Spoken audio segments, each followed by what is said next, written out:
Okay, that's me. But before I do that, I'd really like to extend my appreciation to Cole and John. These guys, they were there doing some absolutely incredible things on their own, pretty much, because they had a lot of responsibility, and I'd love to get another round of applause for those guys.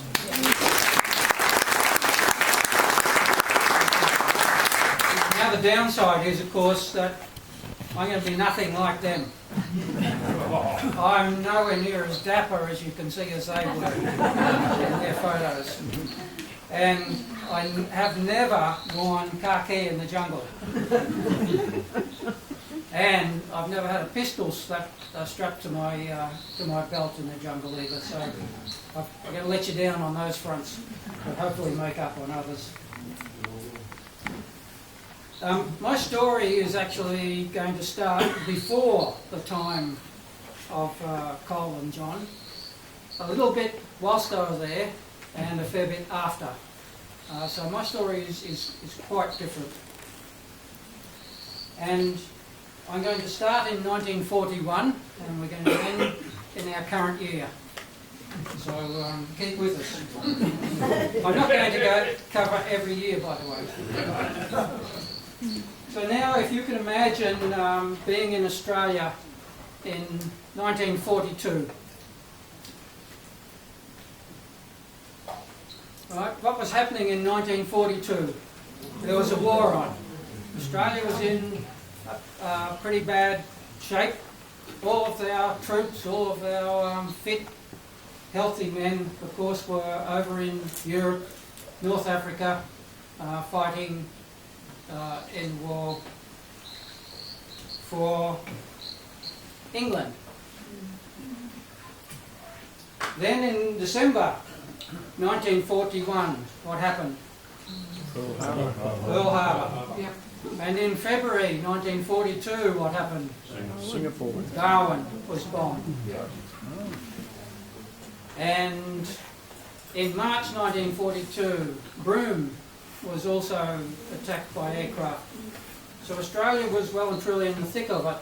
And for the first time ever, an Australian Prime Minister, John Curtin, stared down Churchill and said, "Our troops have to come home. I've got to defend our shores. The Japanese are well and truly coming through Southeast Asia, and they're going to be on our shores." So he basically had an argument with Churchill and signed an agreement with the US that the US would now be Australia's partner in defending Australia. So big changes, and that in itself was a very significant thing for the way Australia acted as a government and independently. So what happened then, of course, with the Japanese on their way after softening up with those bombings, they were intent on taking Port Moresby and Darwin, and they were doing that by their troops, as they had done coming through Southeast Asia. Their troops on ships would come and take Port Moresby. But the Battle of the Coral Sea was the first time they were stopped. Through the combined might of the US and Australian ships, the Japanese were turned around, and they could no longer take Port Moresby from the sea. This was a big problem for them because they wanted to isolate the area from the US and the supply lines, and they needed very much to control the shipping ports between Australia and PNG. They wanted all that. They also wanted raw material. So they decided to send their troops, and in July they landed thousands of troops on the northern beaches, and in 5 days they were going to be over the Kokoda track and take Port Moresby. Of course, we know that didn't happen because Australia, with all its troops overseas, actually sent our militia. Those who were intended to stay behind in Australia and defend in Australia and weren't to go overseas, they were the ones who had to be sent to face the Japanese. And they did so, and they did so very gallantly, and that's another story for another time on Kokoda. But whilst they were on Kokoda, and the Japanese were within 1 or 2 days' march of Port Moresby. They were held by the Australians. General McCarthy, who was titled Supreme, you'll love this, Supreme Commander Southwest Pacific. And he actually commanded Australian troops, even though General Blamey was the next one round. And neither of those gentlemen had a very good reputation with all the troops. And they devised a scheme that said, we're going to get the Japanese out of New Guinea by a three-axis approach.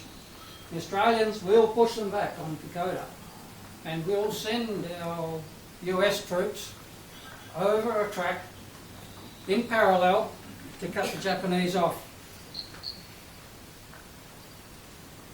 So they sent them over this red track, and that track they sent nearly 1,000 troops. Those troops were almost like our militia. They were National Guards conscripted into the army. They were trained for the European theatre. They had khaki uniforms. They were dyed jungle green. That dye leached out when they started and gave them sores on their skin. They were untrained. They were sent over that. They were called the Ghost Mountain Boys because they disappeared. 42 days it took them to get across that trail, and at the end of it only 25% of them fit to fight. Of course, whilst they were going across there, McCarthy and Blamey were informed that there were actually airstrips on the other side that they could be flown into. So they started flying troops in as these poor guys were walking across. And they were flying them in on these aircraft. And a few here who know what that is. It's a C-47 or a DC-3. It was the backbone of transport in 1942, in fact throughout the war. So they flew them in. And on the 10th of November 1942, an aircraft called the Flying Dutchman loaded up with 3 crew and 20 troops. And on the manifest they had 2 privates who were told, sorry, you're not going. We're making way for the chaplain, for a chaplain and his offsider to go forward to the troops. Those 2 guys were the luckiest guys ever, because that plane never made it. And only 6 of those on board survived. And I want to tell you about that story, because it's a story about not only what people are capable of in surviving, but it's also a story about P&G and the way help was always given to Australians and to Americans during the war. At around about 1:30 in the afternoon, the Flying Dutchman, piloted by a Lieutenant George Vandervoort, who was of Dutch descent and hence named the aircraft Flying Dutchman, were flying a little bit off course. Why? We don't know. It may have been to avoid the Japanese fighters. And the weather was very bad.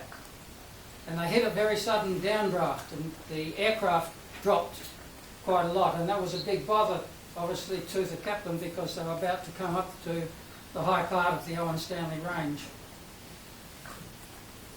He obviously over-revved the engines and tried to pull up. And he's up over 2,000 metres, and the performance of the engines, of course, is a bit reduced.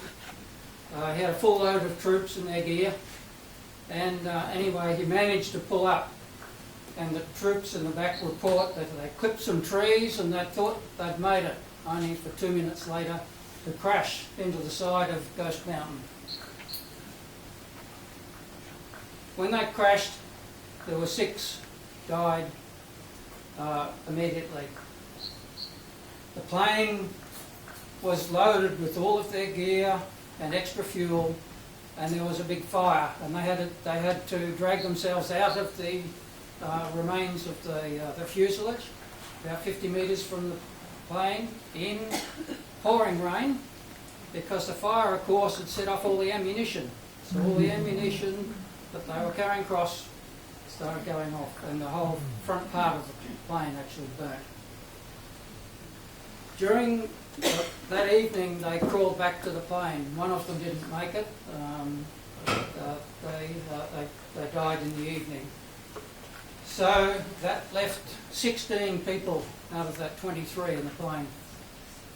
They tried to attract the rescue people by trying to put up balloons and flares in the middle of the night and all of that sort of thing. And no one came. So on the third day, 4 of them tried to walk out. Thomas and Butler were the name of 2 of them. The other 2 didn't make it. That party of 4 started out by going back in what they thought was the direction to Port Moresby. We'll go southwest. And they used their little army compass, which wasn't particularly good, to travel to the southwest. When they hit water, they started following the water. And the water took them north. So they went all the way in the north down the catchment. It wasn't long before the little trickle became a raging torrent. So they decided, the banks were so steep that they would raft down this river. So they made a raft, they jumped on, it fell apart, they all grabbed a log each. 2 of them got caught in a log jam and went and got bruised and battered a bit, but made it to shore. The other 2 disappeared, kept going, and have never been seen again. Still listed as missing in action. The 2 that got out continued down the river, and after about 10 or 11 days, the local villagers helped them, and they helped them from village to village, and they helped them get food, and they spent 8 days in an Australian camp that had been set up there, only manned by locals, which had some food, trying to recover their strength. It took them 34 days to get back to civilization, where they were immediately hospitalised. Meanwhile, back at the crash site, after a further 4 days where this first team had disappeared, they decided they'd better send some more. So they got those that could still walk, because most of them were injured, they were burnt, or they had fractures, or they had other injuries. And so the 4 that were least injured decided to set out under the leadership of a Sergeant Ed Holloman.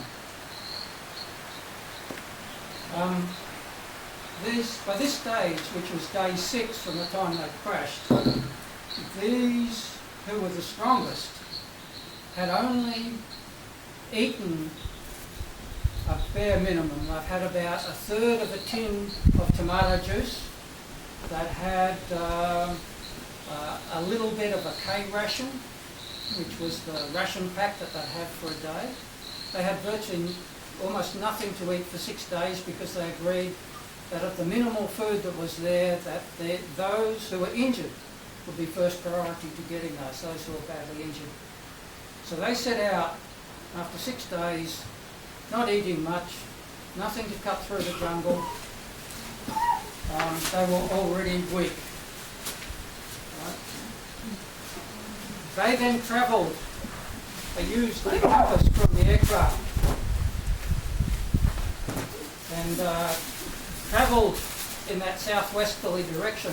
Instead of following the water, they kept their compass.